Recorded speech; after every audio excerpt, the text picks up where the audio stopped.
Cuando mencionamos la palabra Drácula, nos vamos inmediatamente a este hombre, Bram Stoker. Bram Stoker, que escribe un montón de cosas, muchas más cosas que Drácula, pero la verdad es que si uno dice Drácula, dice Bram Stoker. Si uno dice Mary Shelley, dice Frankenstein, Mary Shelley. Y Mary Shelley también escribe más cosas, simplemente que esa obra llega a ser incluso más popular que ella misma.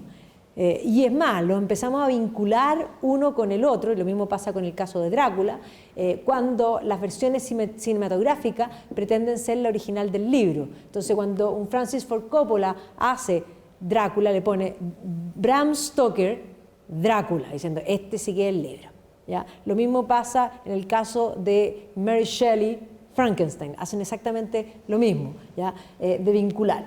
Pero sin duda son los dos íconos de lo que podríamos llamar el género gótico, pero entendamos que el gótico va más allá de los monstruos, ¿ya? El gótico implica un género literario donde el pasado, un pasado oculto, se hace presente, afecta al presente, y ese pasado puede ser de distintos tipos, y por eso generalmente los que vinculan las historias góticas pueden ser fantasmas, porque esos fantasmas saben las historias pasadas, y aparecen fantasmas y tienen que ver, pero no siempre son fantasmas, no siempre son monstruos, sino que básicamente para que haya gótico tiene que haber este pasado, este secreto del pasado, que afecta al presente por una u otra razón. ¿Ya? Y aquí también tenemos un secreto del pasado, y aquí un secreto del pasado bien guardado, porque estaba más que guardado el personaje.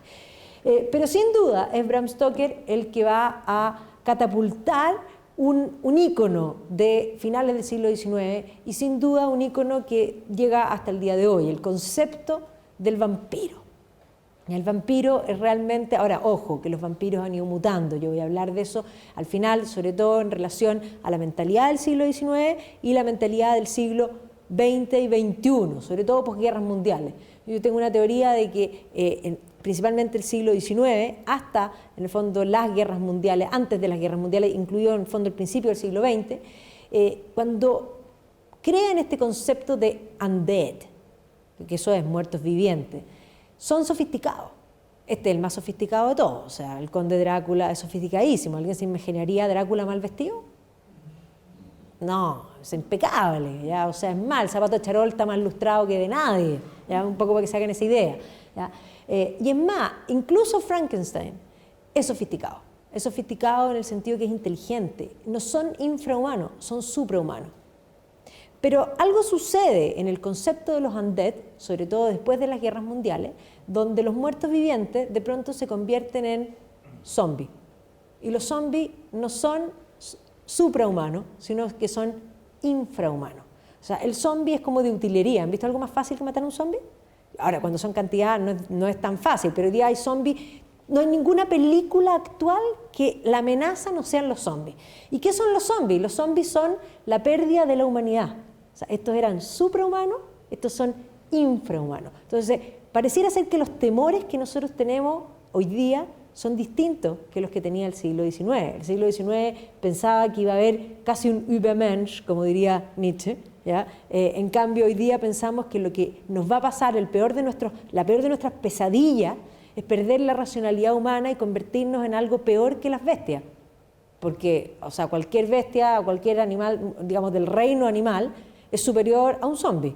Además, los zombies no solo son estéticamente espantosos, ¿ya? Sino que además ni siquiera caminan bien, no son pensantes. O sea, una cosa que quiero que entiendan. Entonces, este hombre sin duda va a crear o va a ser padre de este mundo. Es un irlandés contemporáneo, y no solo contemporáneo, de Oscar Wilde, que eso es bien importante porque vamos a mencionar después varias cosas, ¿viste que se pasan dado? Contemporáneo de Oscar Wilde. Es más, no solo es contemporáneo, sino que van a tener un punto en común bien importante. Oscar Wilde tenía una polola en Irlanda, y dirán, pero ¿cómo Oscar Wilde era homosexual? Oscar Wilde tenía polola, y Oscar Wilde se va a casar también con una mujer. Eso no quiere decir que además, sí, también, ¿ya? Pero la primera polola que tenía Oscar Wilde se llama Florence Balcombe, y Florence Balcombe, después de romper con él cuando él se va a estudiar a Oxford, se va a casar con Bram Stoker.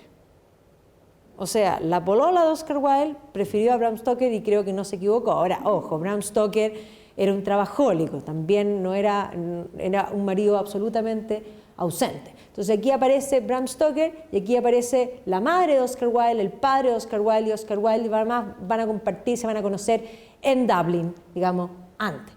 ¿Se va a hacer famoso? Sí, por su obra. No él mismo, no alcanzará a disfrutar demasiado, digamos, él, su fama. Va a ser un hombre importante, pero va a ser un hombre independiente, va a ser en el fondo el administrador de un teatro muy importante en Londres y va a trabajar con uno de los actores más famosos de Londres.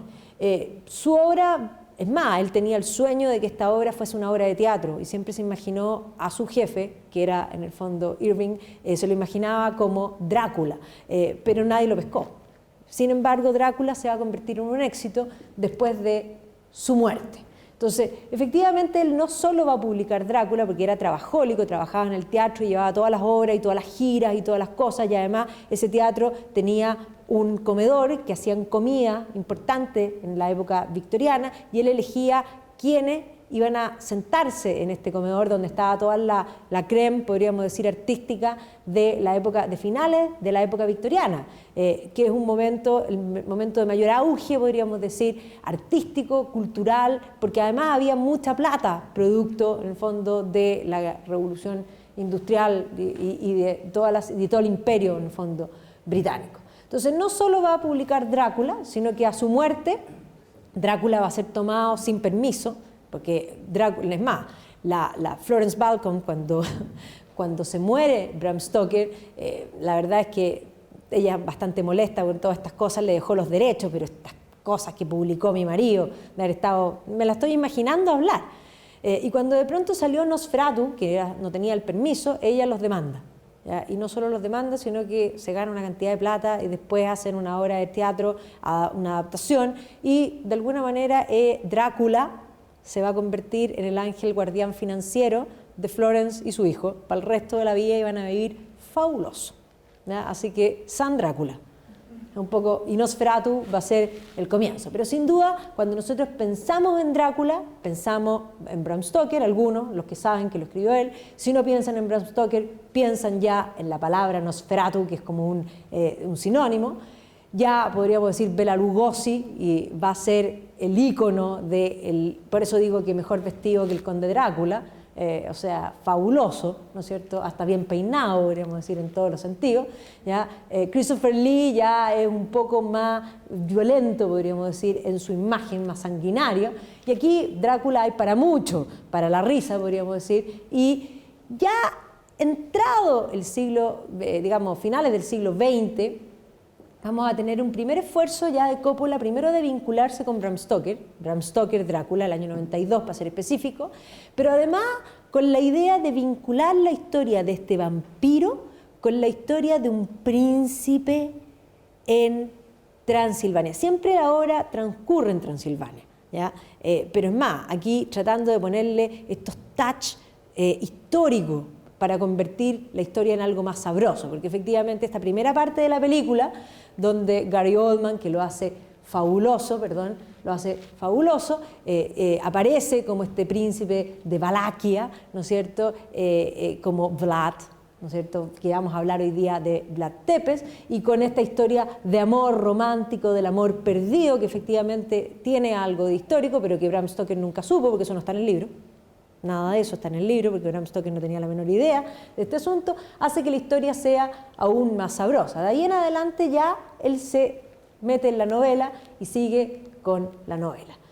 Incluso series, ¿ya? O sea, Jonathan Rhys-Meyer tiene una serie que salió el año pasado, creo, el año antepasado, puede ser no más que eso, donde Drácula además es un aristócrata, o siempre es aristócrata, ¿ya? Pero instalado en Londres, en todos los casos de la novela se termina instalando en Londres, pero aquí un hombre bueno, ¿ya? Y que tiene esta como doble vida, o sea, ya en el fondo vamos limpiando, porque efectivamente en la novela el personaje nunca es bueno, es demoníaco, o sea, él va a jugar con ese tema. Montones de películas, no solo esta, probablemente varias de estas no las ni han visto, pero sí la última película que salió, ¡ay, qué atroz!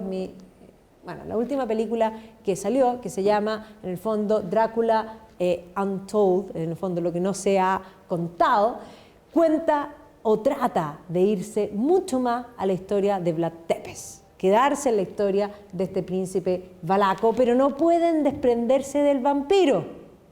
Necesitan acercarse al vampiro, y por lo tanto él va a hacer un conjuro y va a terminar vendiendo en el fondo su alma al demonio y convirtiéndose en el vampiro. Pero aquí esto va a terminar y va a suceder todo en lo que hoy es Rumania y no va a suceder en Londres. O sea, es como la historia que nadie nos contó de antes que Drácula llegase a Londres. Drácula siempre está en Londres. ¿Ya? Londres es el lugar. Ahora, ¿quién es nuestro personaje? Primero vamos a hablar del personaje histórico y luego voy a volver a la novela.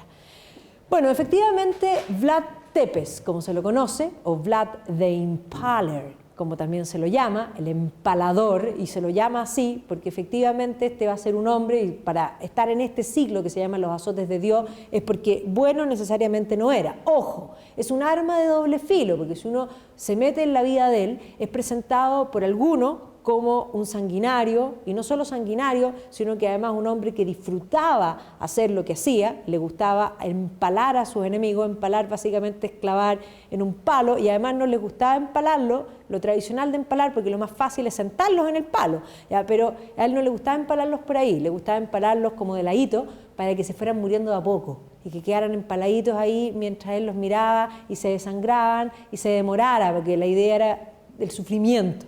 Pero no solo eso, le gustaba además, dicen, y es más, no solo dicen, hay ilustraciones que muestran eso así, que son ilustraciones un poco posterior a la época, por lo tanto podríamos pensar que el rumor, si es que es rumor o no lo es, está desde el comienzo. No solo le gustaba tener a los empalados, sino que además le gustaba almorzar mientras miraba cómo se morían esta gente. Y eran tantos los empalamientos que incluso se habla de bosques de empalados. ¿Ya? O sea, es un personaje curioso. Esto que parece terrible, porque además vamos a ver cómo es su vida, pues, se lo presenta por ese lado. Por el otro lado se lo presenta como un héroe nacional que sí, va a empalar a la gente, pero él era un enemigo de los turcos y básicamente a los que más empaló eran turcos, dice. Entonces, bueno, efectivamente en el contexto de un momento de guerra, Vlad Tepes hizo lo que tenía que hacer, y es más, logró lo que quería lograr. Lo que quería lograr era que los turcos le tuvieran terror, y efectivamente le van a tener terror. O sea, el sultán va a considerar que Vlad Tepes es lo peor que puede llegar a existir, y va a ponerle precio al final a la cabeza, y así va a terminar también cuando lo terminan atrapando. Finalmente el sultán va a pedir, quiero la cabeza de Tepes. O sea, a ese nivel era el odio. Es un personaje increíble. Ahora, se dice, y esto es importante, ahora, es un príncipe de Valaquia, estamos hablando de lo que hoy es Rumania.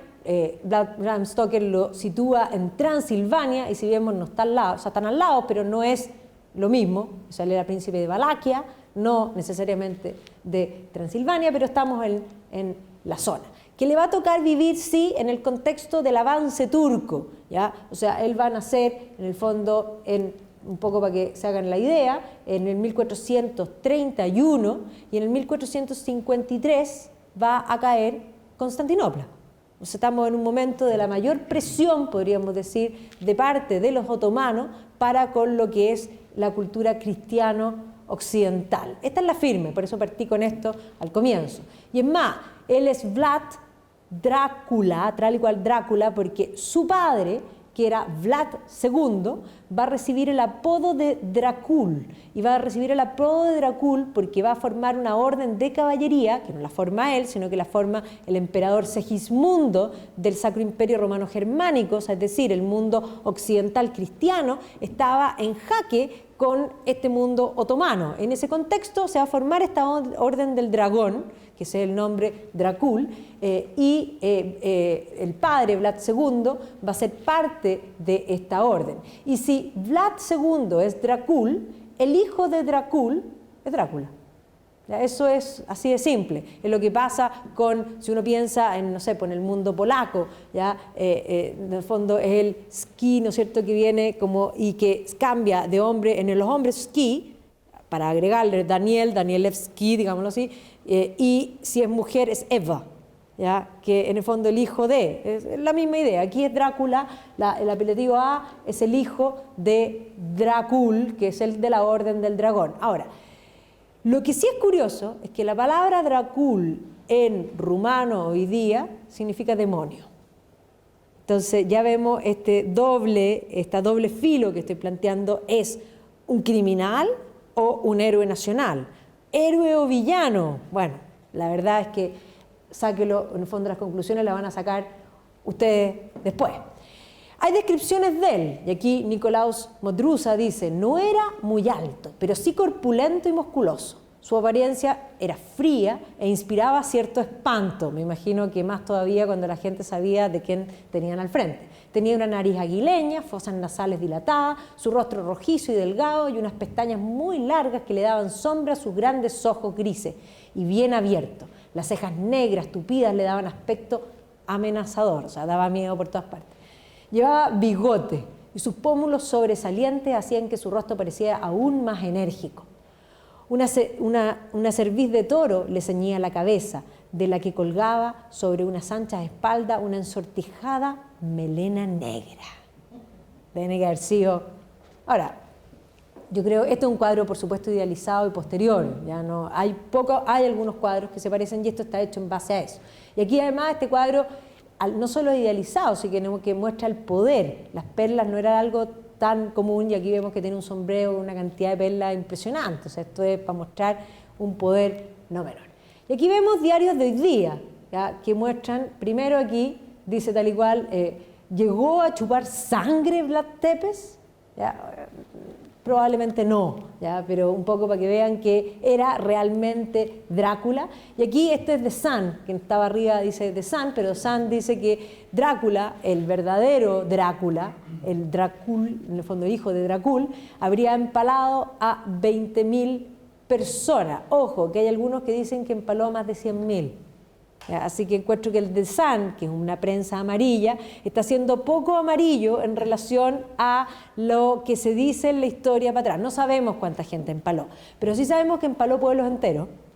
Y no solo empaló pueblos enteros, sino que hay pueblos que no tenía tiempo de empalarlo, así que quemaba, ¿ya? Y es más, posteriormente, y voy a mencionarles cuando él va a estar aliado con los húngaros, porque va a tener pelea contra los húngaros y después se va a aliar con los húngaros, y el momento en que se alía con los húngaros, específicamente con un rey húngaro muy importante que se llama Matías Corvino, ¿ya? Cuando uno va a Hungría, cuando uno va a Budapest, uno ve, son dos ciudades de hecho, hoy día una, pero en realidad estaba la colina de Buda arriba y la ciudad de Pest, que estaba abajo. Y en la colina de Buda, cuando uno sube, está primero una iglesia gótica maravillosa que se llama, en el fondo, la iglesia de Matías. Y la iglesia de Matías es la iglesia de Matías por Matías Corvino. Y afuera hay una estatua ecuestre de Matías Corvino y está el bastión de los pescadores. Yo creo que es de las cosas más lindas que uno puede ver. En mi ranking personal, no he vuelto, tengo que volver para poder ratificar mi ranking mental, pero en mi ranking personal, Budapest es la ciudad más linda de Europa. ¿Ya? O sea, realmente increíble. Ahora, lo que más me gustó a mí probablemente es la iglesia de Matías. O sea, la iglesia de Matías me produjo un algo que hizo que... Pero son las vistas, son estas colinas. Y efectivamente, Matías Corvino va a ser un rey importante que va a luchar en el contexto de la lucha contra los otomanos. Y va a ser aliado de Vlad Tepes. Y en un minuto Vlad Tepes le va a mandar una carta, ¿ya? Diciéndole que en el fondo estoy haciendo bien la pega, eran aliados, entonces le dice, entre tanto destruí no sé cuántos pueblos, maté tantas hombres, mujeres, niños, y empalé a otros tantos, que era un número que, es más, Matías Corvino tiene que haber leído esto y haber dicho, oh my God, ¿con quién es mi aliado? ¿Ya? Pero era de armas temer.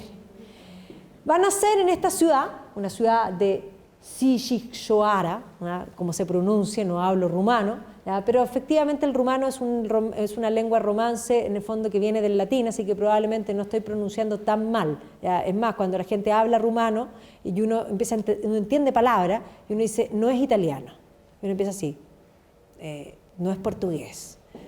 ¿Qué están hablando? Y cuando uno dice, no es italiano, no es portugués y todavía está entendiendo algo, es rumano. ¿Ya? Ténganlo claro, se entiende. Entonces, van a ser en 1431, lindo lugar, un poco para que piensen en Rumania. Yo en cualquier minuto voy a hacer una Europa del Este y ahí iremos a ver este mundo. Le va a tocar un periodo, él va a ser príncipe de Valaquia, dijimos que su padre era Vlad II, de enfrentamiento no solamente con los turcos, sino que también con los húngaros. Y eso que uno diría, pero un momento, pero con los húngaros son cristianos también. Sí, son cristianos también, pero entendamos que esto es la dinámica de lo que se llama Game of Thrones. ¿Ya? Game of Thrones no es una serie de ficción, sí lo es. Pero la ficción solo se construye en base a la realidad. Y tengan muy claro que cuando uno va para atrás en la historia, los Game of Thrones que se han peleado, o sea, yo siempre cuando paso la guerra de las dos rosas, digo, this is the real Game of Thrones. Pero no es el único Game of Thrones, esto también es. ¿Ya? Entonces, efectivamente vamos a ver que son enemigos hasta que después son amigos cuando les conviene, son enemigos cuando no, en fin. Y efectivamente sí, el poder turco, cuando ya se viene encima, los que eran enemigos entre ellos se van a aliar contra los turcos. ¿Ya? Pero efectivamente la pelea no es solo con los turcos. Y efectivamente el padre de Vlad III, Vlad II, va a hacer en un momento una alianza con los turcos, o más bien va a tener que firmar con los turcos, y para mostrar su buena fe con los turcos, le va a entregar a 2 de sus hijos en custodia.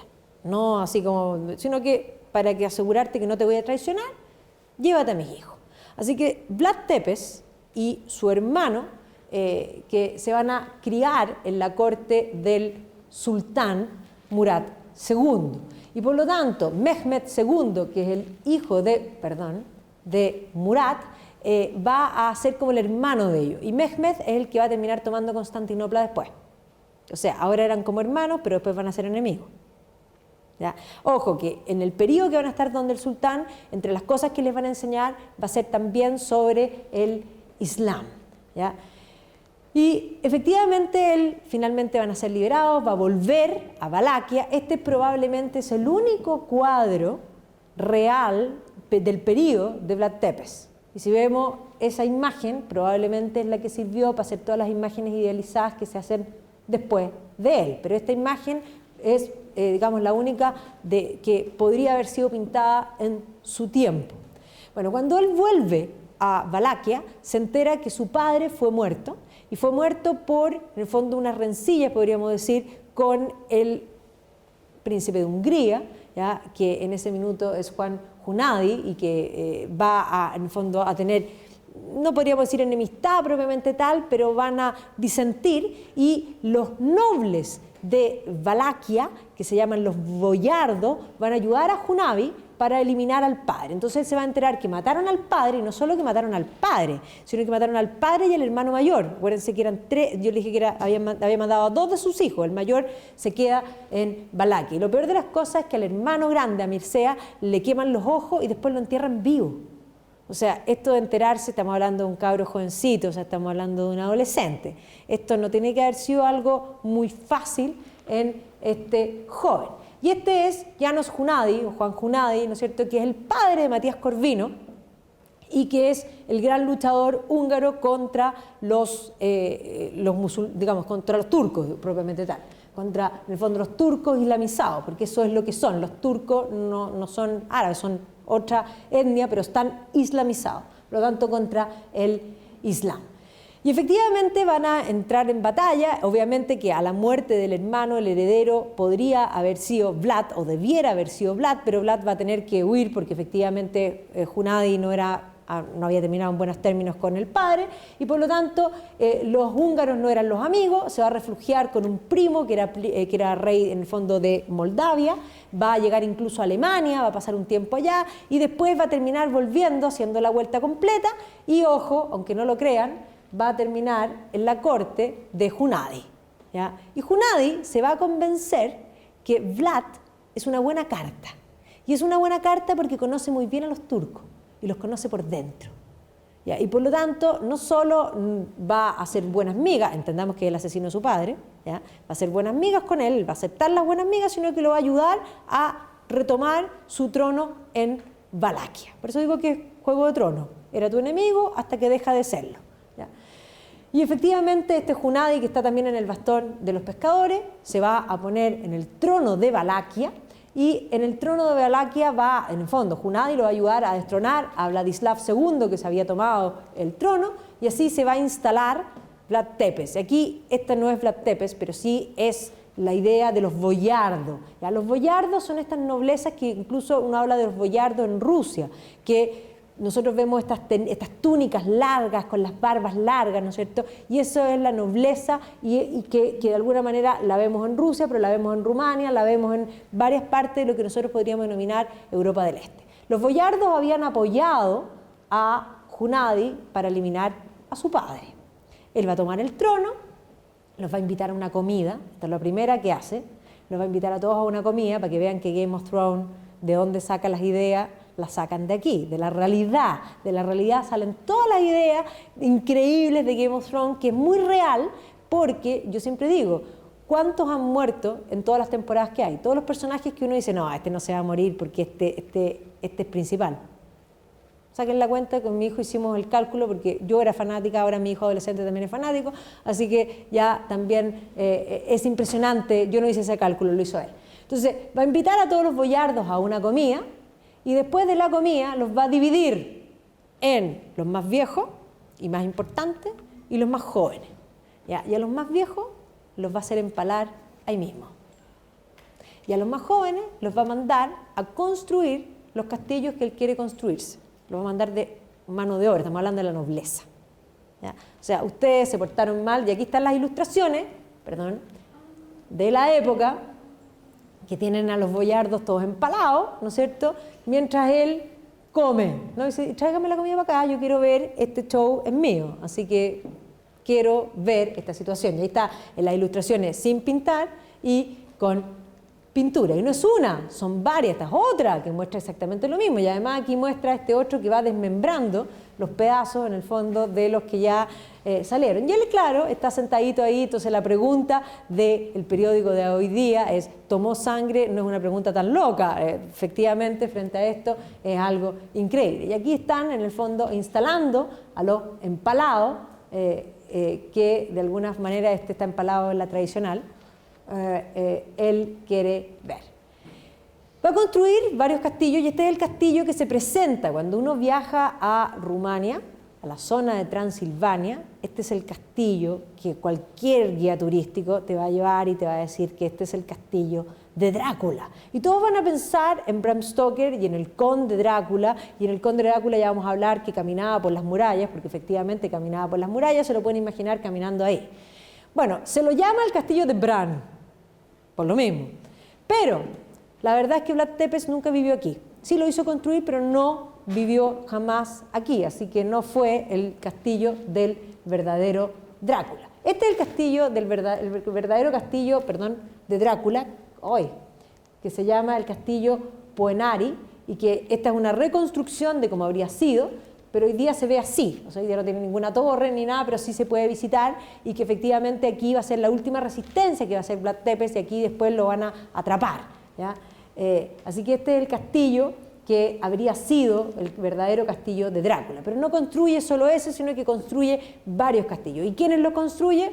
Los nobles y todos los enemigos que él consideraban que eran aptos para trabajar, y una vez que ya tenían construido el castillo, los empalaba también. No es que se salvaban del empalamiento. Así que esto es básicamente lo que hay que imaginarse de Vlad Tepes empalando, y no solo empala, sino que además él considera que en Valaquia hay que limpiar.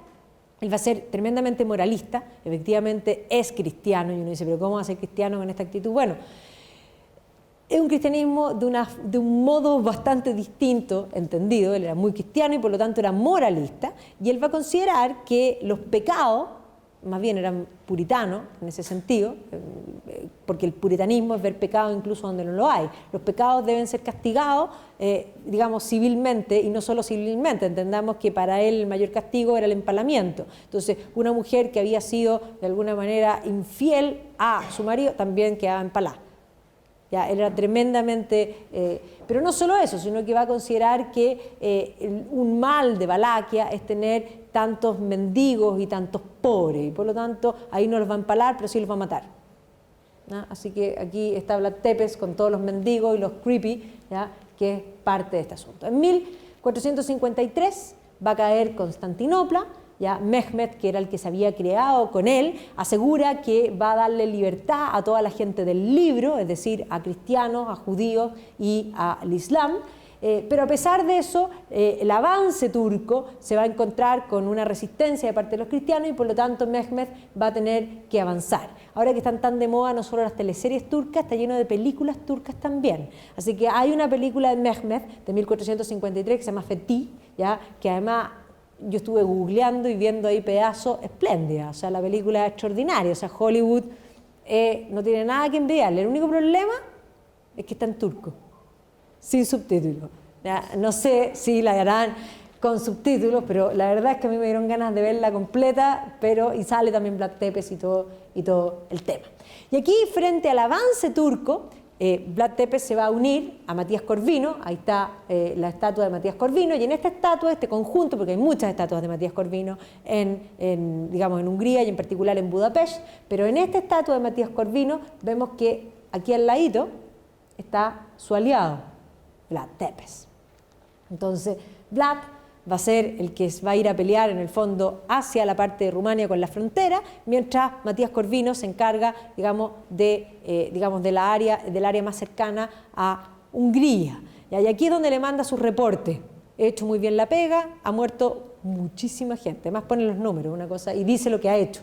Ya que debe haber sido bastante impresionante. Aquí esta imagen es moderna, pero muestra aquí la amistad entre los dos pasándose la cruz, como el rey cristianísimo. Ya les dije que para muchos es considerado un héroe. Entonces, los turcos lo que quería era generar el terror. Y por lo tanto los turcos, que él conocía muy bien a Mehmet, van a tratar de poner una trampa. Él sabe que es una trampa y por lo tanto él va a hacer va a adelantarse por donde los turcos iban a pasar y va a hacer un bosque de empalados.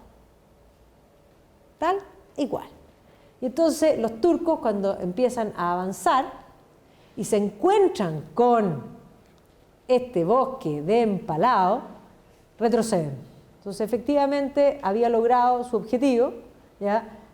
Y los turcos, en el fondo, ahí muestra, esta es una imagen moderna, por supuesto, hecha por un artista ayer, como diríamos, ¿no es cierto?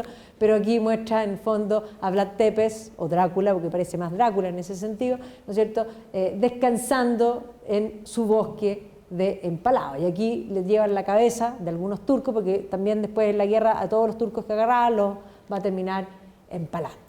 Su hermano, ¿se acuerdan que yo les dije que lo mandaron a él y al hermano con el sultán?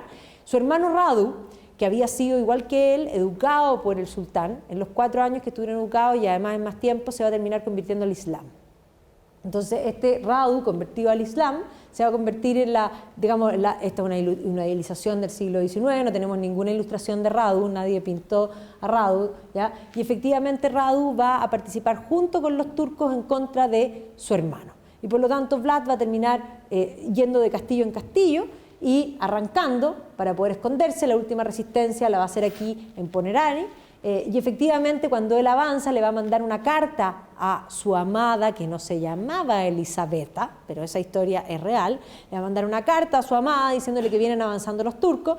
Ella, de alguna manera, pensando que probablemente Vlad ya cayó, va a decidir que antes de caer en manos de los turcos, ella prefiere lanzarse del castillo al río. ¿Ya? Prefiere morir, en el fondo, en el río, antes de caer en manos de los turcos. Ella no se llamaba, en el fondo, Elisabetta, pero se llamaba la princesa Knagena, ¿ya? Podemos decir. Y ahí hay un libro de Tony Thorne que se llama La Condesa Drácula.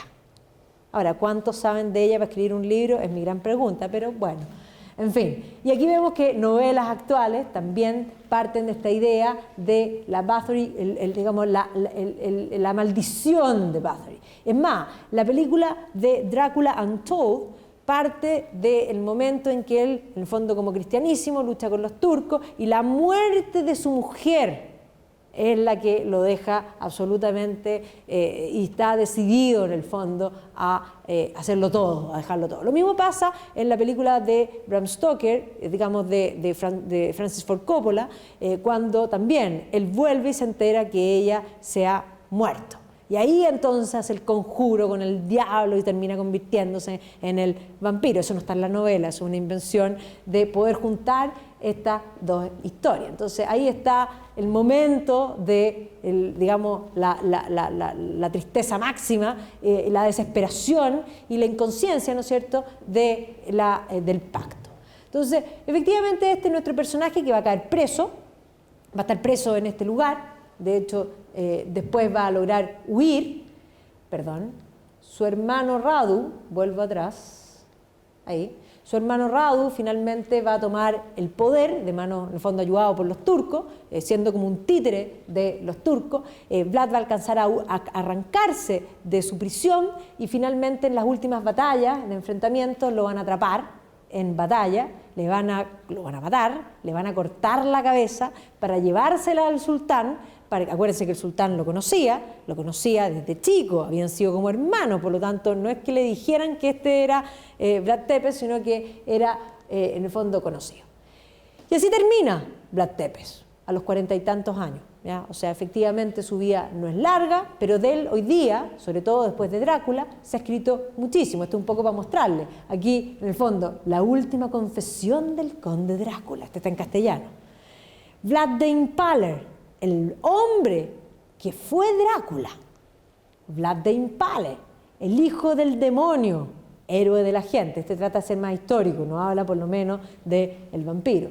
Vlad the Impaler, el hombre que fue Drácula. Lo mismo aquí, en busca del verdadero Drácula. Vlad the Impaler, también la busca de Drácula. Aquí también, la misma idea, el príncipe de muchas caras, y aquí las guerras de Drácula, Vlad the Impaler y sus rivales. Estos pretenden ser más históricos y no quedarse en el concepto del vampiro. Películas varias, rumana, antigua, ya que esta está en YouTube también, pero está en rumano, también es el problema. Pero efectivamente de esas películas lentas, y igual que Hollywood como los años 50, cha-cha-chan, pero efectivamente hay películas. Esta es más nueva y aquí pueden ver que se han hecho cosas nuevas, o sea, está absolutamente, y bien rojo, aquí están los empalados, y aquí, si ustedes se fijan, le pusieron dientes de vampiro, o sea, ya lo convertimos literalmente en vampiro. Incluso Doctor Who tiene un capítulo, de los primeros Doctor Who, donde en el fondo también tocan el tema. Pero lo que les acabo de contar no es el vampiro, no es la historia, no es la abadía gótica, que podríamos decir, donde llega en Whitby, ¿no es cierto?, estas imágenes icónicas, no es el Nosferatu propiamente tal. No es lo que celebra Google, ¿no es cierto?, en esta entrada de Google, que también, para que vean lo importante que es Drácula, y es más, el día de Drácula, aquí lo que vemos es la novela de Bram Stoker y no Vlad Tepes. Es más, lo único en relación con Vlad Tepes es que nuestro autor sitúa la novela en Transilvania. Y eso es lo único. Es más, la novela va a partir con un viaje desde Inglaterra, largo, de un solicitor, en el fondo de un aprendiz de abogado, que va a ir a Transilvania. Ahora, el verdadero Drácula, el conde Drácula, bueno, de Vlad Tepes solamente debe el nombre.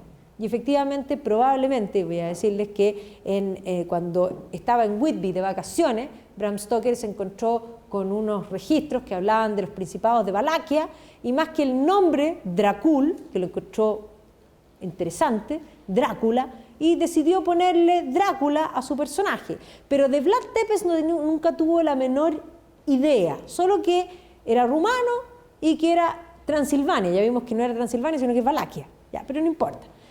Ahora, en su periodo, efectivamente, una de las cosas que va a estar de moda, y que él además en los comedores del Lyceum, donde hacía estas comidas, va a invitar mucha gente y va a tener los exploradores, este concepto de la gente que empezó a viajar a lugares lejanos. Dentro de los primeros exploradores de África, antes de Stanley y Livingstone, está lo que se llama Barton y en el fondo Spies, que son los primeros, y después Stanley y Livingstone también van a ir a África. Tanto Barton como Stanley estuvieron comiendo con Bram Stoker. Así que, ¿qué hicieron en la comida? Le contaron las historias de estos viajes, estas tierras lejanas, en fin, y que Bram Stoker debe haber dicho, interesante, interesante. Así que, es más, de las historias de los viajes de ellos también hay varios libros. Este es extraordinario, el de los exploradores del Nilo, es muy bueno. Bram Stoker va a llegar a Inglaterra porque en el fondo a trabajar en el Lyceum, y la verdad es que en este es el Lyceum hoy día en el Lyceum se interpreta todo el tiempo en forma permanente, all year round, el Rey León.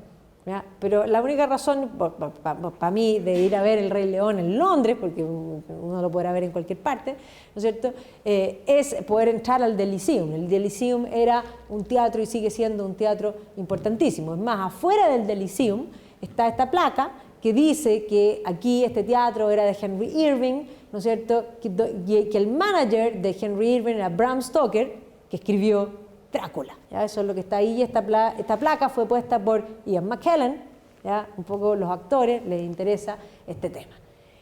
¿Qué es Drácula? Bueno, Drácula es un híbrido de muchas cosas. Ya, aparte de saber de Vlad Tepes el nombre y que Transilvania, que eso le gustó, pero nunca fue a Transilvania, por lo tanto todo lo que él describe lo inventa. Nunca fue ni tuvo información real de Transilvania, así que probablemente entre lo que le contaron viajeros de otros lugares, él fue haciéndose una idea y lo describe bastante bien, y por eso cuando uno va a Rumania y va a Transilvania, presentan el castillo de Bran como el castillo de Drácula, porque es el que más cumple con las descripciones de Bram Stoker, pero entendamos que Bram Stoker nunca fue a Transilvania y nunca tuvo la menor idea, así que lo inventa. Pero ¿qué personajes sí inspiran a el conde que él va a inventar? A este conde de Transilvania que ha decidido, porque esa es la historia, comprarse unas propiedades en Londres, porque esa es la historia.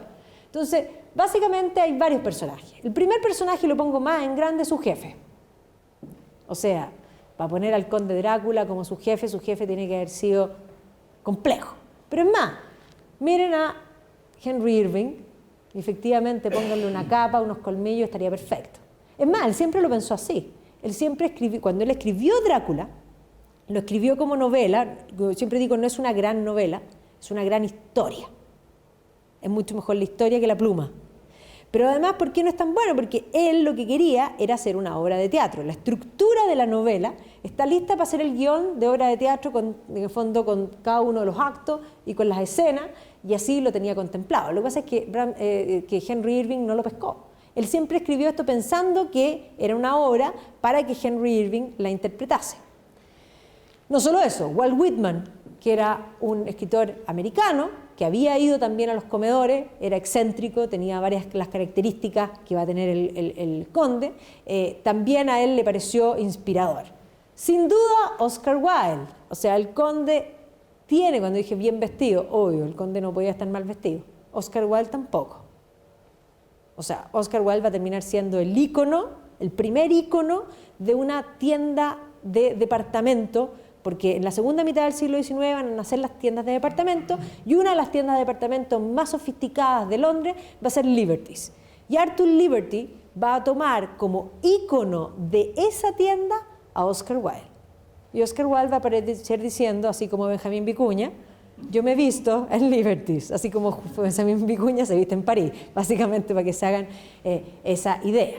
Y también, súper importante, en este periodo se producen las muertes del famoso Jack the Ripper. ¿Ya? Jack the Ripper es Jack el Destripador, que efectivamente es un... Piensen ustedes en estas comidas y en el teatro, lo que se hablaba era del misterio de Jack the Ripper. ¿Y por qué era un misterio? Bueno, básicamente porque nunca se supo quién fue, partamos por ahí.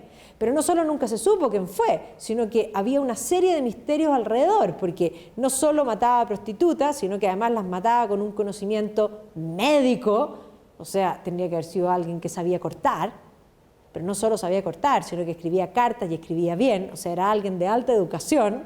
O sea, había un montón de cosas que hacían que este caso fuese aún más interesante, y por eso el caso es tan emblemático. Oscar Wilde, además, en este periodo, vamos a ver que Oscar Wilde va a caer en desgracia a finales del siglo XIX, cuando efectivamente decide hacerle caso a Bossy, y Bossy, en el fondo, el hijo del marqués de Queensberry, que era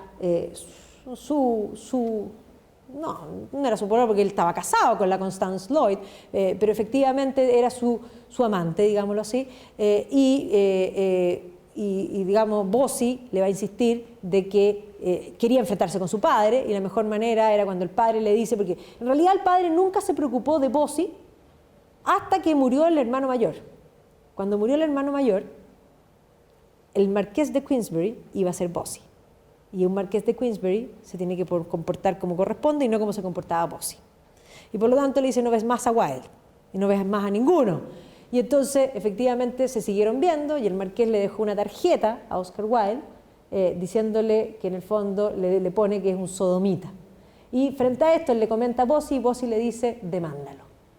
Y Oscar Wilde solito pisó el palo de la pelea entre padre e hijo, que era una pelea, podríamos decir, a nivel personal, decidió defenderse él mismo y terminó condenado por, en el fondo, y no solo condenado, sino que además va a perder todo, va a perder a la familia también, obviamente, y después cuando sale libre va a irse fuera, va a volver a recaer en sus cosas, después muere Constanza, una cosa terrible, y termina viviendo en París. Entonces, Oscar, que era el sol, o más bien el girasol, donde él estaba, ¿ya? Estaba el sol, brillaba en todas partes. ¿Entienden ustedes que Oscar Wilde era famoso antes de escribir nada? Después escribió cosas fantásticas, sin lugar a dudas, pero era famoso porque era brillantemente inteligente. Iba a una comida y llenaba todos los espacios, igual que su madre, ¿ya? Entonces, efectivamente, hacía un comentario y era perfecto. Y termina como un mendigo viviendo en París. El otro gran inspiración, ¿no es cierto?, es Henry Irving, que era el actor, miren aquí, no, dime si no parece Drácula, o sea, efectivamente parece Drácula, era una pareja, en el fondo, de actores, Henry Irving con la Helen Terry, que eran los más celebrity around the world, o sea, todo el mundo lo seguía. Él había hecho de Mefistófeles, o sea, de Mefistófeles, imagínense que él lo había visto como manager del teatro de Mefistófeles, ahora se lo imaginaba de Drácula en forma permanente. O sea, era un hombre de mil caras, que interpretaba las distintas, en el fondo, figuras, era el actor más importante de la época victoriana, que se va a juntar además con esta Helen Terry, que era también la actriz más famosa. Van a ser famosísimos también por todos los roles que van a interpretar, sobre todo los, digamos, de temas de Shakespeare. Aquí está vestido de Shylock para el Marqués de Venecia, pero ahí en el fondo lo tienen para Carlos I, y así en el fondo la prensa los dibujaba como absolutamente imparables. ¿Quién era Helen Terry? Helen Terry era una mujer preciosa, como pueden ver. Esta es una foto de Lewis Carroll, el mismo que escribe Alice in the Wonderland, que es un fotógrafo, un gran fotógrafo victoriano, de hecho es mucho más importante fotógrafo que como escritor. Lo que pasa es que Alicia supera a Lewis Carroll y por lo tanto hoy día nosotros decimos Lewis Carroll, decimos Alice in the Wonderland, pero es uno de los fotógrafos victorianos más importantes. Entonces la Helen Terry, que era una belleza, se va a casar primero, con Watts, con Friedrich Watts, que es un gran pintor, que además la va a pintar, la va a idolatrar, después se va a separar de Watts, se va a juntar después con un americano, va a tener 2 hijos con el americano, después se va a separar del americano, nunca se casó con él, y después se va a volver a casar. Y después de volverse a casar y volverse a separar, se va a juntar con Henry Irving. Estamos en la época victoriana. Esta es una mujer escandalosa. Eso es importante tenerlo en cuenta. Por lo tanto, como actriz estaba perdonado, ¿ya? Entonces, ella es sin duda la actriz más importante, sin duda la mejor Lady Macbeth de la historia, ¿ya? Y obviamente que esta pareja de actores eran perfectos, ¿ya? Ahí están haciendo Romeo y Julieta, aquí los reyes, en el fondo el rey Arturo, en fin. Esto es lo que se imaginaba, y de hecho lo va a hacer después, va a alcanzar a hacerlo, esto es lo que se imaginaba Bram Stoker cuando estaba escribiendo la novela. Lo va a alcanzar a interpretar una vez, porque van a hacer la obra de teatro, y después se va a morir Henry Irving. Ojo. Pero efectivamente es lo que se imaginaba. Entonces, estos son los padres de Bram Stoker, que van a ser en Dublin, una familia obviamente protestante, va a crecer en el Trinity College, en el fondo son lo mismo que pasa con Oscar Wilde. Oscar Wilde también es una familia de lo que son los descendientes de lo que se llama The Protestant Ascendancy, que eran en el fondo el momento de mayor auge de Dublin, que es el siglo XVIII. ¿Ya? Y ya en el siglo XIX comienzan a haber, sobre todo los movimientos nacionalistas, comienzan a aparecer más conflictos, comienzan a aparecer el nacionalismo irlandés fuerte. ¿Ya? Pero como irlandeses se sentían, en el fondo, igual, no eran de una parte ni de otra, porque además Oscar Wilde va a estar toda su vida intentando cultivar un acento Oxbridge, que no se note el Irish. Ya, era importante, pero tenían acento Irish.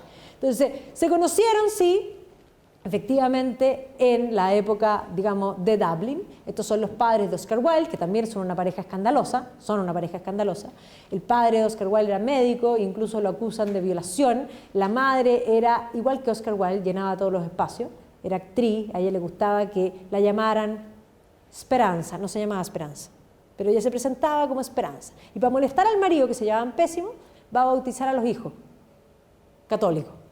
O sea, entendamos que para la Protestant Ascendancy no hay nada peor que un católico. Ahora, Bram Stoker, que ya les dije que se conocieron antes, en este periodo él va a ser fanático del teatro y además Henry Irving va a exponer, o más bien va a actuar en Dublin y ahí lo va a conocer, y él hacía críticas para los diarios. Y en estas críticas para los diarios, en el fondo va finalmente Irving a convencerlo que se vaya a trabajar con él. Entendamos que de los vampiros ya se había escrito antes, no es el primer vampiro Drácula. El primer vampiro es esta obra que se llama tal y cual, El vampiro. ¿Ya? Y esta obra, El vampiro, es fruto de una noche de tormentas donde van a nacer muchos monstruos. Una noche de tormenta en el lago Ginebra, donde un grupo de amigos, no muy pocos o muy malos para el carrete, básicamente llevados hoy día, debe haber sido una reunión de excesos, entendámoslo así. Estos amigos eran Percy Shelley, Lord Byron, ¿ya? Que era hombre de disfrute en todos los aspectos, ¿no es cierto? La señora, que no era señora en ese minuto, sino que era la mujer con que se había arrancado Percy Shelley, que era la hija de Mary Wollstonecraft y de Godwin, que después va a pasar a llamarse Mary Shelley. Cuando la mujer de Shelley era un hombre casado, se muera. Cuando se muere la mujer de Shelley, Mary Shelley se casa con Percy Shelley, pero eso en ese minuto no es Mary Shelley. Y estaba entre este grupo, todos celebrity, todos increíbles, digamos, está además un doctor, amigo, que se llamaba el doctor Polidori. Entonces había tormenta en el lago Ginebra y empiezan a contar historias de terror. Y después de contar estas historias de terror hacen una apuesta. Mary Shelley tenía 18 años. Y la apuesta era que cada uno tenía que escribir una historia de terror y contarla al día siguiente. Ok.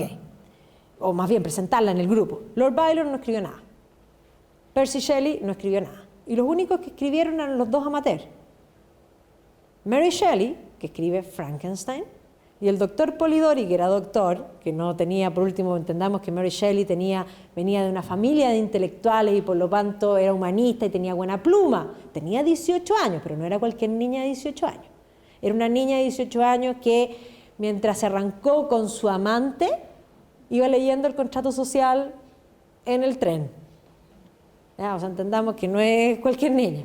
Ok, y el doctor Polidori escribe esta historia que se llama El vampiro. Y hay varias ideas importantes que inventa Polidori, que después va a tomar Bram Stoker, que es la idea de que son de alta alcurnia, de esto que se visten bien. La idea, ahora entendamos que el vampiro para Polidori era un Lord Byron.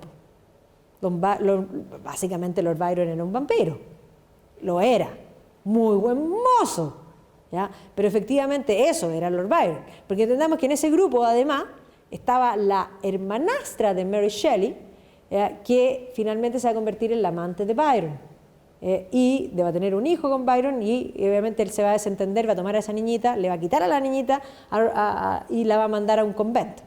¿Ya? Lord Byron va a tener varios hijos por todos lados.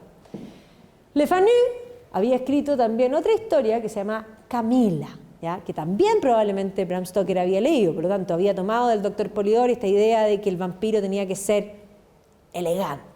Y de Camila va a tomar la idea de que el vampiro transmite la enfermedad, digámoslo así. O sea, si te muerde, te contagia, te convierte en vampiro. ¿Ya? Aquí en Camila, otra vez, la misma idea del vampiro de Polidori. El vampiro le gustan morder a las mujeres. Obvio, ¿ya? O sea, los vampiros son totalmente heterosexuales. Hay una cosa sexual también súper importante, el asunto de la sangre, que era una forma de mencionarlo de otro modo, la mordía al vampiro, y Bram Stoker lo va a mencionar también de ese mismo modo, ¿ya? Y obviamente que estas historias estaban, pero la inspiración mayor era Irving. ¿ya? Y aquí está el Lyceum, aquí está la señora, esta era la polola de Oscar Wilde, que se va a casar con Bram Stoker después. Y obviamente que aquí está la Helen Terry, la foto que ya les mostré, y aquí están los cuadros que le pinta Watts. Este es Watts. Este cuadro de Watts es súper importante porque muestra los cambios del siglo XIX. Ese es Friedrich Watts ya viejo, pero eran jovencitos cuando se casaron. Y este cuadro de Watts muestra un mundo de cambio. El siglo XIX es un mundo que cambia todos los paradigmas. Entre los paradigmas que se van a cambiar, pensemos que en 1859 Darwin publica El origen de las especies por selección natural. Y eso va a cambiar también, va a mover el piso en muchos aspectos. Entonces, todas las certezas que se tenían van a empezar a desaparecer. Entendamos que filosóficamente desde Kant, esa idea de que la verdad puede que exista, pero lo que está claro es que no se puede alcanzar, va a hacer que la filosofía empiece a atomizarse en distintas filosofías, cada uno va a creer en distintas cosas. Entonces, ese momento de las incertezas va a llevar a Watts a crear un cuadro como este cuadro es fabuloso, ¿ya? Fabuloso. Y este cuadro se llama Hope, esperanza. Hay un momento, pero ¿no era la justicia la ciega? No. Ahora la esperanza es la ciega. Este cuadro es heavy. Yo tengo que decir, cuando lo vi, casi lloré. Yo sí, una cosa, a mí me emociona. Es más, a mí me da pena que haya dejado a Watts. Me encantan sus cuadros.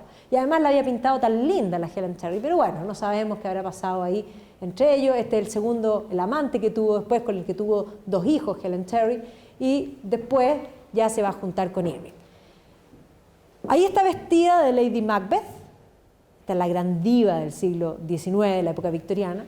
Y este cuadro que le hace Surgeon Sargent, que es un pintor americano que vive en Londres en este periodo, es uno de los cuadros que está en la Tate Britain, donde aparece la Helen Terry con este vestido verde de Lady Macbeth, fabulosa. Ok, va a tener un hijo con Florence y se va a dedicar, este es el hijo, que además el hijo odiaba al Lyceum, odiaba todo, porque además ella, sobre todo de haber sido que Florence de haber criticado todo el tiempo que Bram Stoker nunca estaba en la casa, estaba siempre ocupado. Y cuando estaba desocupado porque se iban de vacaciones, se dedicaba a escribir, así que nunca estaba desocupado. Entonces, aparte de Drácula, Bram Stoker va a escribir Under the Sunset, ya que se trata de la hambruna que digamos, afecta a Irlanda. Hay un hongo que se mete en las papas y se mueren por cantidad en la década del 40. De hecho, se calcula que son 2 millones de personas las que mueren de hambre, pero de 8 millones de habitantes, Irlanda quedan 4 millones de habitantes. ¿Ya? De Waterloo, de Snake Pass, varios que no tenemos la menor idea. Pero ahí está Bram Stoker, y aquí va Henry Irving saliendo por detrás del Lyceum, y esto era, perdón, el de Lyceum, el teatro como era por dentro en este periodo, así se veía el ambiente en Covent Garden, donde está el teatro, y esto eran las comidas que él organizaba, donde iba la gente con invitación especial y donde él conversaba con muchas personas, ¿ya? Personas que van a influenciar en su obra. Ahí, perdón, ya. Las vacaciones, donde escribía sus novelas, las va a ir a pasar a Whitby, y esto es súper importante. Porque si hay algo que él describe en la novela, es Whitby. Whitby está súper bien descrito porque él fue mucho tiempo a Whitby. Y Whitby básicamente es un pueblo de pescadores que está en Yorkshire, en el norte, en la costa, y que además es tremendamente conocido porque arriba, esto que está aquí, está acá arriba, acá está el pueblo, esto está la abadía, hay una abadía que era una abadía, una fundación temprana irlandesa, y que posteriormente, cuando viene la confiscación de los monasterios por parte de Enrique VIII, va a quedar destruida. Entonces hoy día es una abadía en ruina, con este pueblo de pescadores que es lo más fotográfico que se pueden imaginar. Pero además tiene mucho cuento Whitby, porque además está todo el cuento de Bram Stoker y Drácula, por una parte. Drácula, cuando llega a Londres, el barco, la embarcación, que llega una embarcación que encalla, ¿ya? Y que de alguna manera llega sin ningún, es más, no llega con ningún tripulante, y llega con el capitán amarrado en el fondo, en el timón, ¿ya? Y amarrado y muerto. Y se ve bajar un perro, eso es lo único que se ve. O sea, efectivamente Drácula venía a bordo y se comió a toda la tripulación, básicamente eso es lo que pasó, ¿ya? Pero nadie sabe, es el misterio de esta situación. Y llega a Whitby. Entonces en Whitby este perro va a tomar la forma, porque vamos a ver que Drácula cambia de formas efectivamente, y en Whitby va a tener sus primeros, y aquí en el fondo, aquí es donde está Mina Harker con, en el fondo, Lucy Wisterna pasando sus vacaciones. En realidad es Bram Stoker el que pasaba las vacaciones aquí. Aquí en Whitby, él habría conocido a este aventurero húngaro que se llama Armenius Bambery, que le contó varias cosas, distintas cosas de este mundo, digamos, de Hungría, en fin, que no va a meter mucho, pero que era muy sabio. Entonces, probablemente este Armenius Bambery se va a convertir en uno de los personajes del libro, y un personaje clave en el libro, que es el que sabe del vampirismo, porque todo es un secreto. ¿Ya? En el fondo, el barco es un misterio, todo es un misterio. Hay puros misterios que nadie entiende lo que está pasando, con excepción de un profesor austriaco, que se llama Van Helsing. Van Helsing es el único que sabe, y probablemente esa es la inspiración de Van Helsing. Los aventureros, Stanley, que comió con él, como ya les había dicho. No solo eso, en este periodo escribe Louis Stevenson, el mismo que escribe La Isla del Tesoro, escribe otra historia, que es de este tipo de historias que estamos mencionando, que es Dr. Jekyll and Mr. Hyde, y es más, no solo lo escribe, sino que lo lleva al teatro, y es todo un éxito. Entonces, él está manejando en la cabeza una historia que todavía no ha escrito, pero siempre él está pensando en llevarla al teatro, para que sea un éxito. Además, él es el manager del teatro, y vamos a ver que en el periodo en que él escribe Drácula, el teatro está empezando a ir de capa caída, por muchas razones. Ya vamos a ver cuáles son las razones que van a suceder. ¿Ya? Y justamente aparecen también los asesinatos de Jack the Ripper, que está en el ambiente, y por lo tanto este concepto de un caballero de la noche que mata, podía ser algo que vendiera bien. Es más, la prensa especulaba con supuestos Jack the Ripper. Entre los supuestos Jack the Ripper había un médico canadiense que se llama Tumbley, que además era conocido, no era conocido de él, pero era conocido de sus conocidos, ¿ya? Y que todos estaban, es más, lo acusan. Y lo acusan porque en el juicio no le pueden probar nada. En el juicio toman las cartas de Jack the Ripper y comparan las letras, ¿ya? La verdad es que se parecen bastante. ¿Ya? Pero no, y es más, aquí están todas en el fondo los ataques, pero efectivamente no fue solucionado el crimen. Pero esta era su mayor inspiración, esto es lo que él se imaginaba. Insisto, justamente cuando él estaba pensando en escribir esto, empiezan a haber una serie de problemas. Primero, Irving tenía un perro que era como la cábala, se muere el perro. Y después de que se muere el perro, ojo, que se muere en escena, empieza a enfriarse la relación que era la dupleta perfecta entre Irving y la Helen Terry. O sea, rompen la relación. Y la verdad es que se necesitaban mutuamente, la clave del éxito era la dupleta de los dos. ¿Ya? Y otra cosa, Conan Doyle escribe Sherlock Holmes, hace una adaptación para el teatro, igual que Dr. Jekyll and Mr. Hyde, y Henry Irving postula, yo soy el actor más importante, yo quiero ser, y no le dan el papel. ¿Ya? Y se lo dan a este señor William Gillette, y por lo tanto todo mal. Y Bram Stoker, así pensando y escribiendo rapidito, diciendo, yo tengo la solución, con esto voy a salvar al teatro. Y bueno, y así escribe Drácula. Y efectivamente dividió la obra en 4 libros, 7 capítulos, o sea, 4 actos, 7 escenas. O sea, lo hizo pensando en el teatro. Y Henry Irving no lo pescó. ¿Ya? Entonces, efectivamente, en este periodo aquí un poco para mostrarle todas las cosas que publica, también publica en este periodo, y porque vean que no se dedicó solo y tenía mucho trabajo, así que por lo tanto este es un libro que lo escribió, podríamos decir, en los entretiempos, podríamos decir. Va a escribir aquí The Shoulder of Shafta, Mr. Betty, muchos que no se conocen, aquí está cuando ya lo hace, y aquí está cuando se hace por primera vez la obra de teatro de Drácula, y efectivamente lo va a alcanzar a representar muy poco, porque se va a morir. Y luego Bram Stoker va a escribir las memorias de Henry Irving, o sea, se va a dedicar a eso.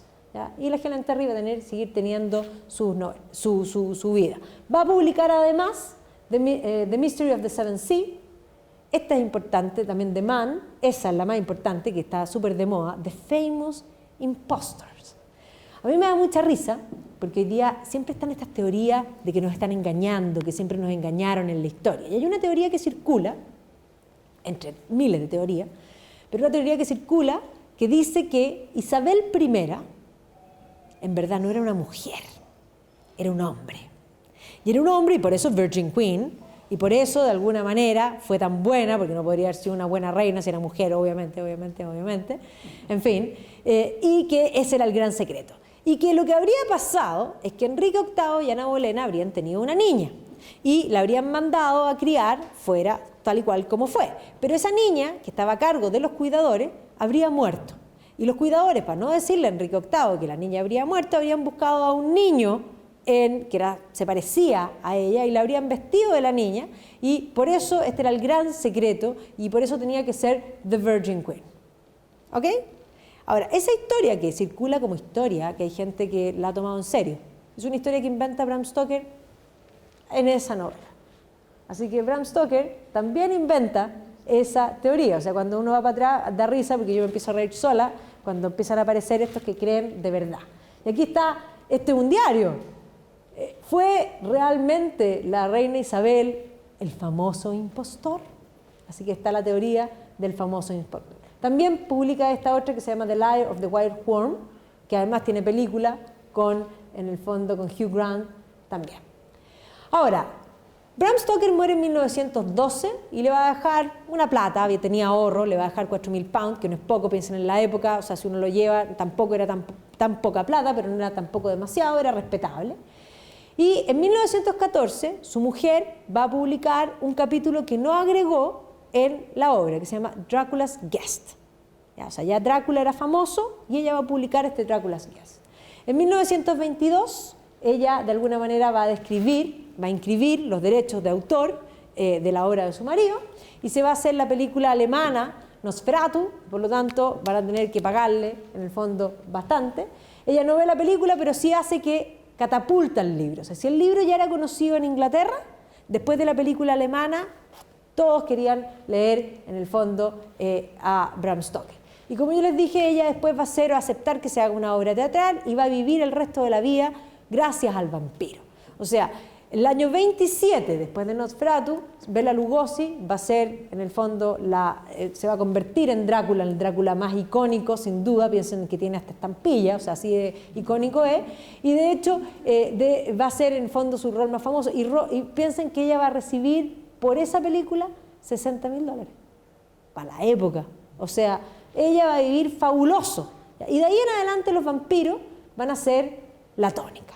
Ahí está la original de Bram Stoker, y entendamos que hay un montón de escritos de Bram Stoker anteriores y que muestran que él va variando, incluso cambia los nombres de los personajes. Los primeros escritos los llamaba de un modo, es más, al principio él no llama al conde Drácula, lo llama conde vampir, y después decide, en algún momento se encontró con estas cosas que hablaban de Drácula, y le encontró que esto era fabuloso, y Transilvania también le gustó. ¿Ya? Y es más, en 1890, en Whitby, se supone que él habría visitado en la biblioteca este texto, una cuenta del Principado de Valaquia y Moldavia, escrito por este cónsul, y ahí encontró la palabra Drácula y Drácula. ¿Ya? Pero es lo único que sabemos que él supo. ¿Ya? Sí hay todo un supuesto que hoy día tienden a pensar de que él en verdad sabía bastante más, pero la verdad es que no sabía nada, y lo que describe, la verdad es que no tiene nada que ver. Lo único que él describe en verdad es Yorkshire. Esto es lo que decíamos. Hoy día, de hecho, hoy día los supuestos que dicen que el verdadero Drácula que inspiró a Bram Stoker es Vlad Tepes, suponen que, de hecho esto es una teoría que aparece en el año 62, o sea, bastante después, de que él habría tenido manuscritos con la historia. Lo más probable es que no tuvo nada. O sea, piensen ustedes que lo que consultó fue la biblioteca de Whitby. Ya con suerte en la biblioteca de Whitby podía haber algo del cónsul, como supuestamente, y con suerte encontró el nombre y nada más, ¿ya? Pero no sabía nada más. Como yo les dije, no es una gran novela, pero sí es una gran historia.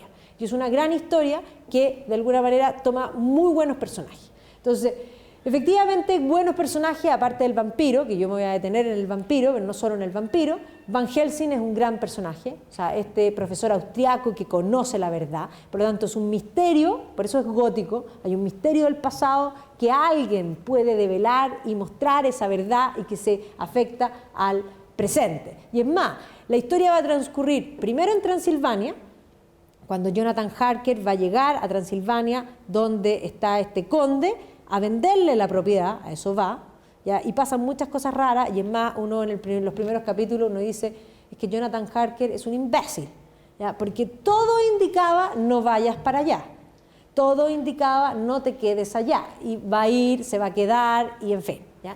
Entonces, esa es la primera parte. Luego, Jonathan Harker logra arrancar, ¿no es cierto?, y vuelve, y a su vez el vampiro va a Londres. Por lo tanto, toda la segunda parte de la novela transcurre en Londres, hasta que pillan al vampiro, y por lo tanto vuelve a Transilvania, y los que lo persiguen, podríamos decir la hermandad contra el vampiro, van a ir a perseguirlo hasta Transilvania, donde finalmente lo van a matar. Eso es básicamente, a grandes rasgos, la historia.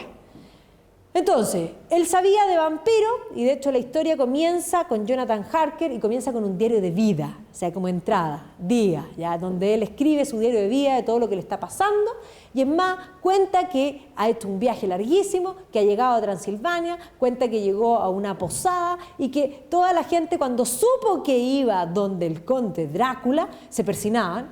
Yo no sé por qué, alguien le pasó un rosario, es más, le dijeron que no vaya el día de San Jorge, o sea, es más, con ese puro antecedente, cualquier persona con un dedo de frente se habría ido, pero él no, él va a ir. Entonces, Jonathan Harker, representado en las películas por distintos actores, efectivamente, si ustedes me preguntan a mí, es un imbécil, en todos los sentidos, ¿ya?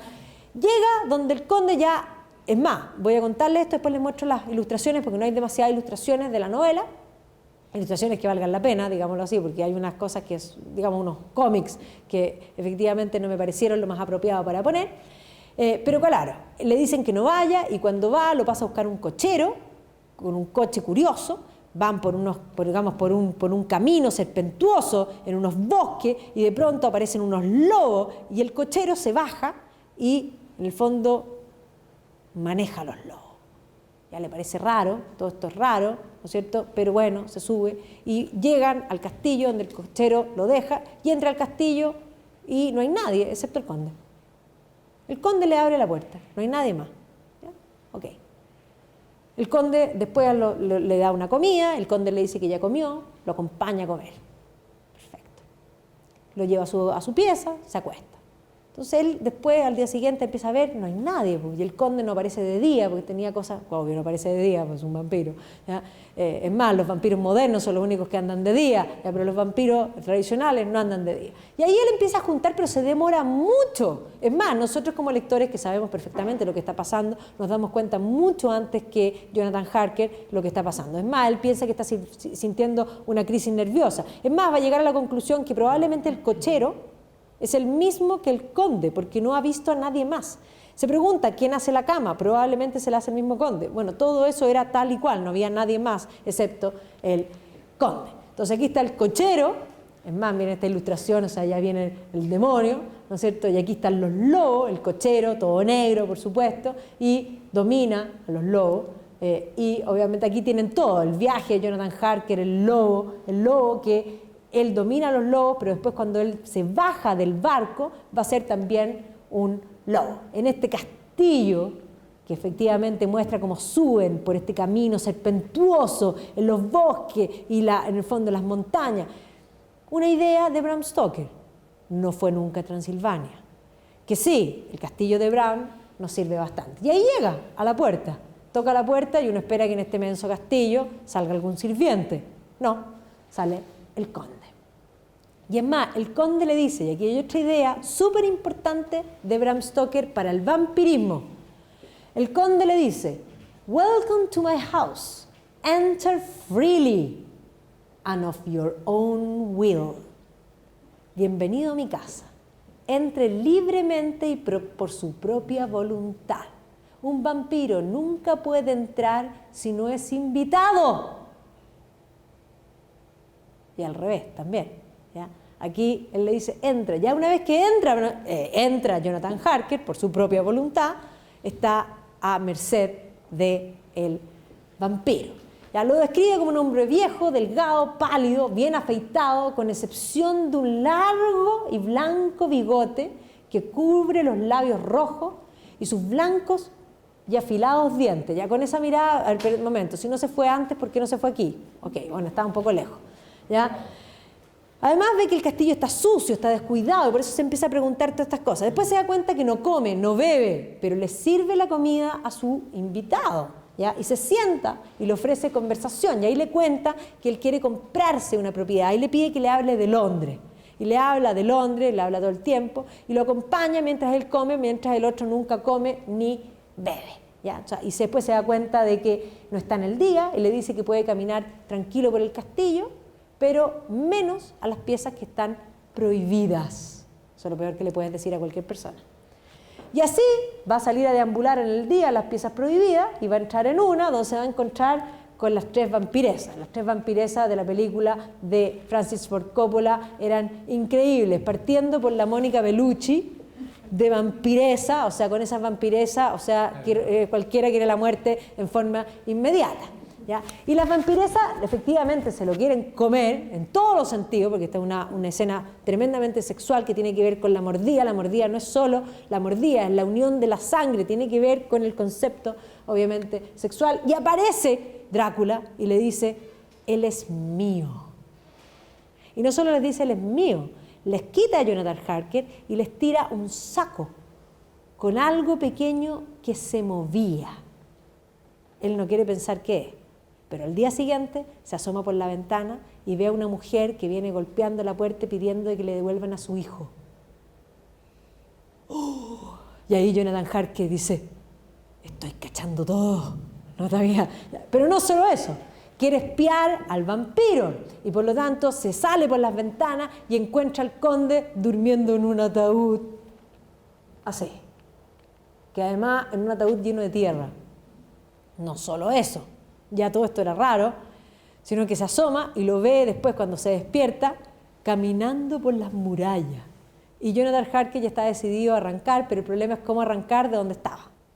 No es menor el asunto. Así que toda esta primera parte es terrible. Jonathan Harker está en un colapso nervioso, tiene que tratar de estar lo más calmado posible para poder arrancarse y finalmente trata de planificar. Él ve que vienen unos gitanos que vienen a traer provisiones al castillo y por lo tanto él trata de confabular con los gitanos y finalmente nada le resulta, pero finalmente logra arrancarse. Ahí viene la pregunta. ¿Logra arrancarse o el conde lo deja irse? Obvio que el conde lo deja irse. Entonces, Drácula, aquí les puse algunas citas como para que se rían un poco de lo que plantea. Entonces el conde Drácula dice, mi querido amigo, bienvenidos a los Cárpatos. Esta es la carta que le manda antes de cuando está él en la posada. Lo estoy esperando ansiosamente, duerma bien esta noche. Mañana a las 3 saldrá una diligencia para Bucovina. Ya tiene un lugar reservado. En el desfiladero de Borgo mi carruaje lo estará esperando y lo traerá a mi casa. Espero que su viaje desde Londres haya transcurrido sin tropiezo y que disfrute de su estancia en mi bello país, su amigo Drácula. Suena bien. Ok.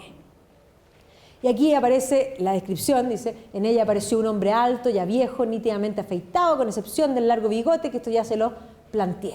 Su cara era fuerte y aguileña, con un puente muy marcado sobre la fina nariz, y las ventanas de ella peculiarmente arqueadas, con una frente alta y despejada, y el pelo gris que le crecía escasamente alrededor de las sienes. Aquí es donde uno mira y dice, ¿qué parte Francis Ford Coppola no entendió? Pero bueno, no importa, ¿ya? Pero profusamente en otras partes, otra cosa, cuando lo recibe, profusamente en otras partes, tiene pelos en las manos. ¿Ya? Una cosa que, de dicho, tiene pelo en las manos, pero puede haber que haya gente así todavía, él no sospecha, en ese entonces que todavía no sospecha absolutamente nada. Sus cejas espesas casi se encontraban en el entrecejo, con un pelo tan abundante que parecía encresparse por su misma profusión. La boca, por lo que podía ver de ella bajo el tupido bigote, era fina y tenía la apariencia más bien cruel, con unos dientes blancos peculiarmente agudos, y todavía no piensa que nada es raro.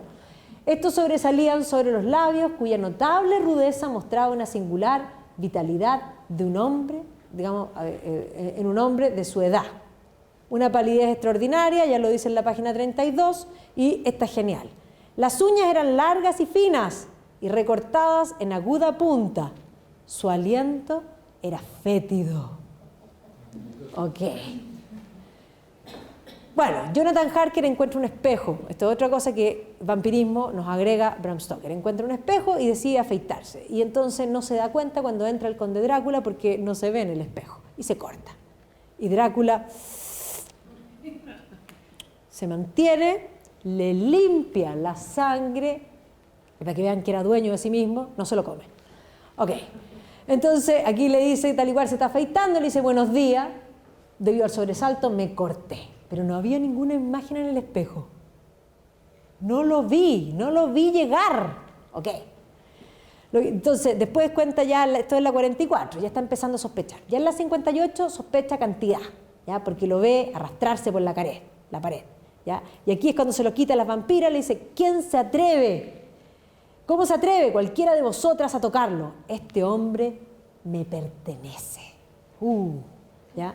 Luego ya dice, no lo he visto a la luz del día, y como pueden ver aquí, todas las ilustraciones, ahí está caminando en las murallas, porque lo va a ver después a la luz del día, y cuando lo ve, o sea, digamos, no a la luz del día, cuando empieza a oscurecer, lo ve así. Ahí está Jonathan Harker viendo al conde Drácula caminar por las murallas. Y luego lo va a ver durmiendo. Ahí, en una de las grandes cajas, de las cuales en total había 50, sobre un montón de tierra recién excavada, yacía el conde. Estaba muerto o dormido. No pude saberlo ciencia cierta, pues sus ojos estaban abiertos y fijos, pero con la vidriosidad de la muerte, y sus mejillas tenían el calor de la vida, a pesar de la palidez. Además, sus labios estaban rojos como nunca, pero no había ninguna señal de movimiento, ni pulso, ni respiración, ni latido en el corazón. Estamos en la página 81 y este hombre recién se está dando cuenta de lo que está pasando. Y luego va a ver, ojo, lo va a ver de nuevo, lo va a divisar, pero ya no en Transilvania. Ahí estaba el conde, pero mirándose tan joven como si hubiese sido rejuvenecido, pues su pelo blanco y sus bigotes habían cambiado a un gris oscuro. Las mejillas estaban más llenas y la blanca piel parecía un rojo rubí debajo de ella. La boca estaba más roja que nunca. Sobre sus labios habían gotas de sangre fresca que caían en hilillos desde la esquina de su boca y corrían sobre la barbilla y el cuello. Ok, dejan entonces y vamos a ver que la historia se va, no voy a contar la historia entera, no se preocupen, solo me voy a detener en estos personajes. Se va a ir al diario de Mina Murray y Mina Murray va a contar, ella es una mujer moderna, ella escribe a máquina, ella en el fondo es una mujer de los tiempos, de los cambios, ¿ya? Probablemente en este periodo, probablemente una sufragette, para que se hagan la idea. Y ella nos cuenta de su amiga Lucy, que es estupenda y que tiene 3 pretendientes. Y los 3 pretendientes van a ser importantes dentro de la historia porque van a ser parte de lo que se va a llamar la hermandad del vampiro. Básicamente esto es lo que va a suceder. Uno era el novio con el que se va a casar y los otros 2 era un americano, ¿ya? Que era un vaquero, ¿no es cierto?, que la pretendía, y el otro era un médico que atendía a un loquito que se llama Renfield, y Renfield, digamos, de alguna manera sentía que venía el vampiro, estaban comunicados. Renfield es un personaje muy particular porque Renfield se come la vida, parte comiéndose las moscas. Después de comerse las moscas, empieza a comerse, en el fondo se come unos pájaros. Y él quería que le trajeran un gato, en el fondo, y el doctor no le trae el gato. Ya. Llega en la embarcación, que ya les conté, y la embarcación llega a Whitby, y curiosamente esta novia, pretendida por todos, ya ha decidido que se va a casar con el más millonario, ¿ya? O sea, básicamente eso es lo que decide, y va a ser mordida por el vampiro. Y es más, salen las 2 juntas, Mina no se da cuenta y ella le pone como un alfiler y luego le ve que tiene unas cositas aquí y dice, ay, la debo haber pinchado con el alfiler. Nada pasó, todo normal, pero Lucy empieza a cambiar y por lo tanto empieza a estar como muerta, pálida, a sentirse mal, ¿ya? Y nadie sabe lo que tiene, todos la quieren tratar y ahí va a llegar Van Helsing. Van a llamar, es más, el doctor, que era uno de los pretendientes, que la quería profundamente, era alumno de Van Helsing, y Van Helsing cuando ve, la mira y dice, oh, yo sé lo que está pasando. Entonces, lo que él propone es transfusión. Esto es súper adelantado, no hay transfusiones de sangre en este periodo. Ahora, efectivamente, si se hubiese hecho lo que él proponía, no es viable, no lo que él propone no es así, pero es más, todos los pretendientes le dan sangre, Lucy mejora, pero efectivamente sigue mal y finalmente muere. Entonces aquí aparece Van Helsing, que es fundamental, porque muere Lucy. Van Helsing está cachudo, Es más, nada le gustaba lo que estaba pasando. Y aparecen en los diarios que unos niños desaparecen al lado de un cementerio. Y hay una joven que en el fondo hablan de una joven, es más, unos niños que se arrancan, que no se los llevan, hablan de esta joven. Entonces Van Helsing dice 2 más 2, este es rápido, no es como Jonathan Harker, este hace 2 más 2, 4, listo. Entonces llama a todos los pretendientes y dice que esto es lo que está sucediendo y que hay que ir a matar a la vampiresa. Y por lo tanto junta a todos al novio, además al novio lo lleva y había que cortarle la cabeza, y no solo cortarle la cabeza, había que clavarle una estaca en el corazón. Y efectivamente la ven a ella deambular, la ven en el fondo comercio, y ahí van y le clavan la estaca, y no solo le clavan la estaca, sino que le cortan la cabeza. Y entonces ahora empiezan a averiguar dónde está Drácula, y Drácula había comprado muchas propiedades. Jonathan Harker sabía las propiedades porque él había hecho los contratos, y por lo tanto hay varias propiedades y lo empiezan a tratar de perseguir, y en eso Drácula va a atacar a la famosa Lucy. Lucy no es Elisabetta, no reconoce a la amada para nada, sino que Lucy es la mujer de Jonathan Harker. Period. Buena, buena, buena, porque ella es el antídoto del mal. Ya. Ahora, Van Helsing nos explica todas las reglas del vampirismo. Entonces nos explica del ajo, nos explica de las estacas, nos explica de que los vampiros no pueden entrar si no son invitados, ¿ya? No, es más, la idea del ajo probablemente la sacó del folclore, o sea, el folclore efectivamente habla de estas cosas. Y entonces aquí nos dice, por ejemplo, hay seres llamados vampiros, todos nosotros tenemos pruebas de su existencia, dice Van Helsing. Registros de la antigüedad proporcionan pruebas suficientes para personas cuerdas. El Nosferatu, así lo llama, no muere como las abejas cuando ha picado, dejando su aguijón, sino que al contrario, es mucho más fuerte. O sea, la idea que Jonathan Harker vio el viejo y que luego lo vio joven, mientras más se come, más joven, ¿ya? Es la fuente de la eterna juventud, o sea, puro comiendo sangre, digámoslo así, ¿ya? Entonces él dice que el vampiro que está entre nosotros es tan fuerte personalmente como 20 hombres, y es más inteligente, tiene una inteligencia más aguda que las mortales. Por lo tanto, encontrarlo no va a ser fácil. Ahí se van a dar cuenta que Renfield está conectado con el vampiro y por lo tanto empiezan a tratar de sacar la información. Entre tanto dejan a Mina sola, ahí está Drácula, que se convierte en distintas cosas, y Drácula la dejan a ella durmiendo cuidadita, pero va a entrar como una chispita por la ventana. Y aquí está la parte más sexual de la obra, porque se va a convertir en Drácula y no la va a morder, sino que va a agarrar la uña filúa que tiene, se va a hacer un tajo aquí, y de la sangre que le está saliendo del corazón va a agarrar la cabeza de ella y la va a obligar a tomar sangre de su sangre. Ella queda mancillada. Es más, ella sabe que está mancillada porque ella no se siente digna de Jonathan Harker. Entonces ahora ya no es solo perseguir al vampiro, sino que salvarla a ella. Pero ella, al tomar la sangre del vampiro, queda conectada con el vampiro. Entonces ella sabe, y ella va a ser la fuente de información, y por eso el vampiro se va a Transilvania, ha sido como debilitado, y la parten persiguiendo, y evidentemente ella y toda la hermandad, porque llegan todos juntos hasta Transilvania, donde finalmente van a dar muerte a Drácula. Esa es la historia básicamente, sin detalle. Yo aquí puse algunas citas, y cuando yo hago el curso en detalle entramos y vamos cita por cita, porque es para matarse la risa.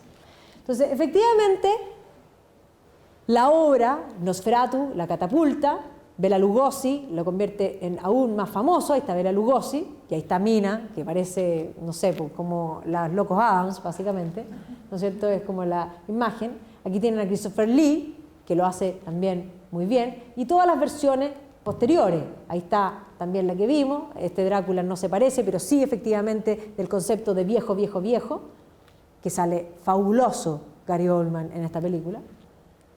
¿Ya? Aquí tiene una del año 2000, la otra era del 92. Esta es de la BBC, esta es bastante más fiel al libro. Esta también es nueva, también es de la BBC. Esta es la serie, que ya se las mostré. Y Draculín también, para que vean lo importante que es en la cultura popular. Y no solo eso, sino que los vampiros llegaron para quedarse con Drácula. Entonces, Anne Rice va a hacer la entrevista con el vampiro, que también es llevada al cine.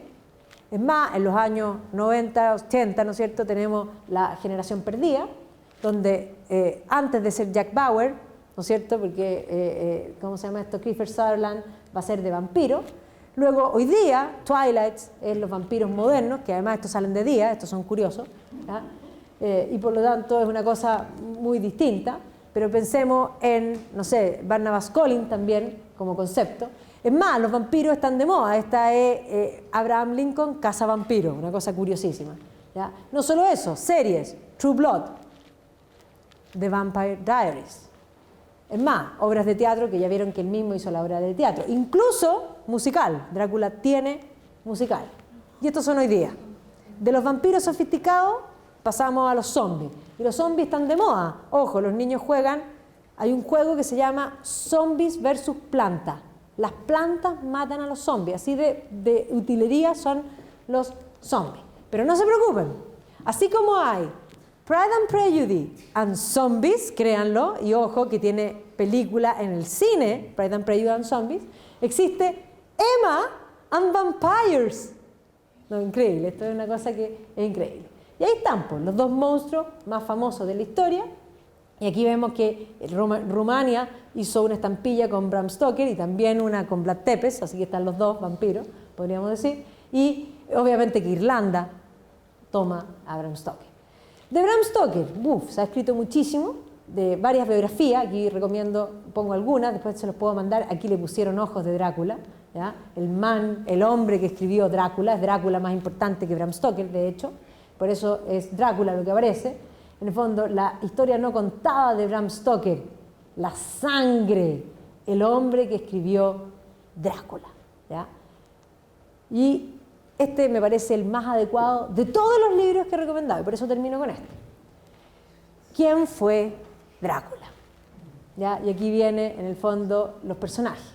Oscar Wilde, Walt Whitman, Henry Irving y una gotita de Vlad Tepes. Más bien, el puro nombre. Y tienen incluso, hay hoy día, enciclopedia del vampirismo, para que vean que así es importante. Y ojo, que gran parte del vampirismo lo inventó Bram Stoker en esta novela, y de ahí copy-paste. Así que eso. Ahí está mi celular, si hay alguien que quiere algo.